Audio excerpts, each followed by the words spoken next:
Lepo pozdravljeni, lep dobrodan vsem skupaj. Spet se vam javljam z mojimi video komentarji, nasveti, karkoli že pač temu rečete, z nekimi mnenji.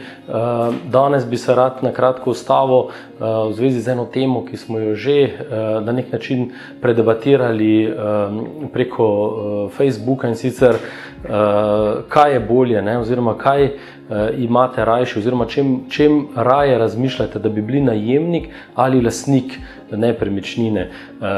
Mogoče tudi kakšne so prednosti ali minusi enega ali drugega. Zdaj, kot že tradicionalno večinoma ste vsi odgovorili, da bi seveda bili radi lastniki nepremičnine, ker je to veliko boljše, ker tudi če vzameš kredit, imaš potem vsaj nekoč neko lastnino in je nekaj tvojega in tako naprej, da se bo izplača plačevati kredit, in ostali pač razlogi, ki jih pač vsak posameznik po svoje, bom rekel, ceni oziroma se mu zdijo bolj pomembni ali ne. Torej, v Sloveniji nasplošno velja, da je lastništvo zelo, bom rekel, taka velika, pomembna vrednota. Vsak si želi biti, bom rekel, lastnik, v tem primeru nepremičnina, pa saj velika večina, zato imamo tudi eno od največjih, bom rekel, procentov lastništev v Evropi in celo na svetu. Torej, ogromno nepremičnin je lastniških. Zanimivo je, da je tudi seveda veliko lastnikov ima več nepremičnin v lasti, ene so prazne, ene so zasedene, ene se oddajajo, ene ne in tako naprej.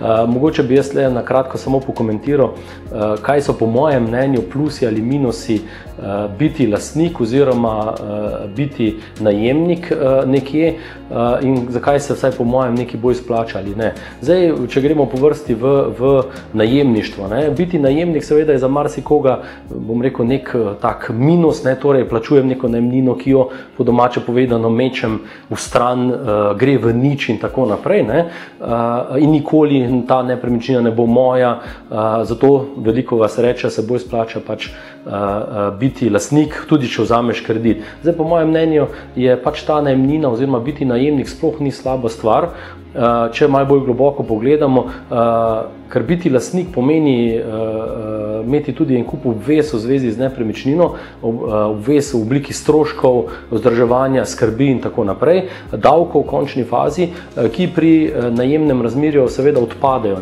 Torej, ko ste vi najemnik oziroma greste v najem neko nepremičnino, je lastnik tisti, ki vam mora popraviti, ne vem, stroj, pralni stroj, pomivalni stroj, štedilnik, streho, če pušča, peč, če vam po zimi neha delati, potem karkoli, fasado, on bo vložil noter v menjavo oken, ko bo pač zamenjal in tako naprej in tako naprej. Seveda ob predpostavki, da so se te zadeve pokvarile, uničile ali nehale delovati, ob nekem normalnem delovanju, normalni uporabi, kar se pač po zakonu oziroma v neki praksi predvideva, da se šteje za normalno uporabo. Spravi, to je za mene že prvi plus, zakaj je boljše biti najemnik, ker vas te stvari ne skrbijo. Drugi plus je ta, da imate načeloma možnost kadarkoli se preseliti v drugo nepremičnino, večjo, manjšo, v drug kraj, v drugo območje, bodisi ker vam ta nepremičnina ne ustreza več, ker ste morda zamenjali službo, ker ste se pač preselili, ne vem, iz Ljubljane na morje ali obratno in tako naprej. Se pravi, to je že drugi plus, torej lahko kadarkoli načeloma z nekim odpovednim rokom se preselite oziroma zamenjate nepremičnino. Tega ko ste lastnik, sicer lahko naredite, ampak je ponavadi to malenkost bolj zapleten postopek, saj če se odločite oziroma če je pogoj, da se preselite, tudi prodajati nepremičnino, v kateri živite, se lahko to ali zakomplicira ali zavleče in tako naprej. Potem mogoče tretja zadeva je takšna, da vas že vse čaka v nepremičnini. Če najamete takšno z popolnoma opremo, torej imate celo noter že televizijo, vse komplet, to je tudi za mene edini pravi najem, torej da najamem nepremičnino, v kateri imam popolnoma vso opremo in, kot pravimo, pridem z kovčki noter, z oblekami in bivam notri. Se pravi, to so vse po mojem trije ključni razlogi, zakaj se bolj splača biti najemnik napram biti lastnik nepremičnine. Je pa res, da ta denar gre, zdaj eni boste rekli, v stran oziroma v smeti, celo jaz sicer nisem takšnega mnenja, ker po drugi strani je treba spet ločevati, ne, ali zdaj jaz imam denar v žepu, tako tudi v tujini razmišljajo, ali pa tisti, ki mogoče malenkost bolj se spoznajo na neka vlaganja, finančna sredstva oziroma neke druge načine zaslužka denarja, ne, če vi imate sredstva, bom rekel, v računu, v štumfu, po domače povedan, se da lahko z nekimi sredstvi, torej bom rekel 100.000 evrov, namesto da bi kupili stanovanje, bistveno več iz tega denarja zaslužiti, torej da vam ta denar, ki ga imate, vložite in boste plačevali in najemnino in še zaslužili nekaj zraven. Po drugi strani pa ne boste skrbeli za neke stroške, ne? Ker biti lastnik nepremičnine, to je že en minus med temi biti lastnik, pomeni eden od največjih stroškov v celem življenju našem. Ne? Torej, mi ne smemo gledati samo, ja, imam 500 evrov kredita za nepremičnino oziroma za kredit in to je vse. Mi imamo vse druge stroške, poleg tekočih obratovalnih stroškov, treba vzdrževati, je treba vlagati, je treba streho zamenjati, je treba v bloku rezervni sklad plačevati, je treba, ne vem, kopalnico obnoviti, je treba stroj nov kupiti, ko se popravi, ko se pokvari. Vse to pri najemnem razmerju je dolžnost lastnika. Ne? Se pravi, to so te minusi, plusi.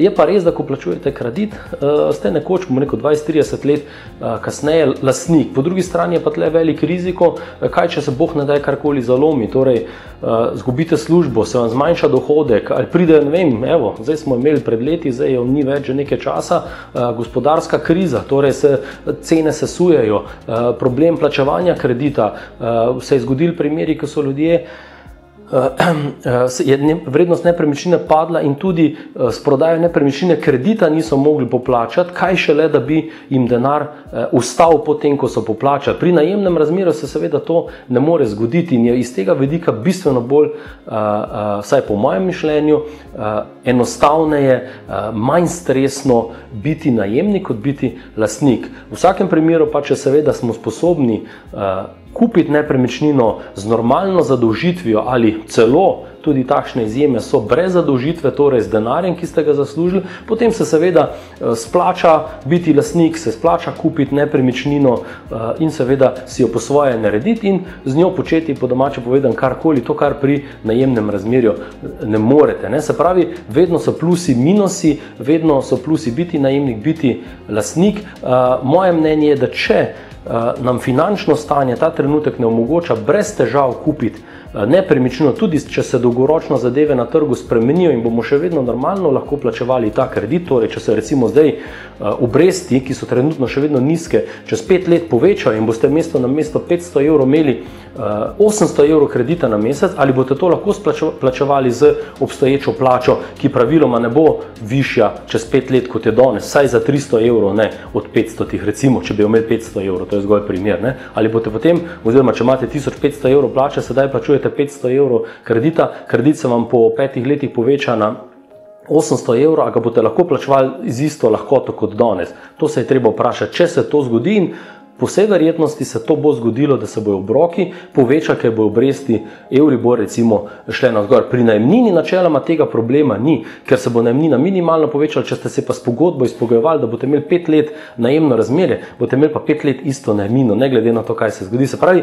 to so plusi, minusi, ki je treba se odločiti. Jaz v vsakem primeru, ker se ukvarjamo s prodajo nepremičnin, seveda zagovarjam prodaje in nakupe nepremičnin, po drugi strani pa zagovarjam predvsem pametne prodaje, pametne nakupe, brez glavega zadolževanja, brez nekega tveganja, torej zdaj bomo pa 20-30 let večino svojih prihodkov dajali za to, da bomo kredit odplačali, sam tega seveda ne zagovarjam in menim, da je v tem primeru boljše biti najemnik. Seveda se pa vsak po svoje odloča, kaj za njega v nekem trenutku najbolje in kaj mu je bolj pomembno in kaj se za njega splača. To so zgolj moje razmišljanja, moje, bom rekel, neke iztočnice, kaj je po mojem bolje ali ne. Ima pa najemništvo in lastništvo svoje pluse in minuse.